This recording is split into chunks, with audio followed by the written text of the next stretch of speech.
দুইটি সময় ঘুমালে আপনি ফকির হয়ে যাবেন, গরিব হয়ে যাবেন। সংসারে অভাব অনটন লেগেই থাকবে, বিপদ মুসিবত লেগেই থাকবে, একটার পর একটা বিপদ থাকবে। যদি দুইটি সময় আপনি ঘুমান, প্রিয় নবী মুহাম্মদ রাসূলুল্লাহ সাল্লাল্লাহু আলাইহি ওয়াসাল্লাম এই দুইটি সময় ঘুমাতে নিষেধ করেছেন।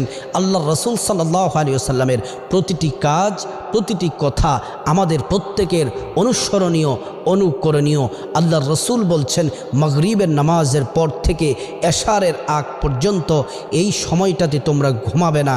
আল্লাহর রাসূলের কথা যদি আমরা না শুনি, বিপদ মুসিবত লেগেই থাকবে।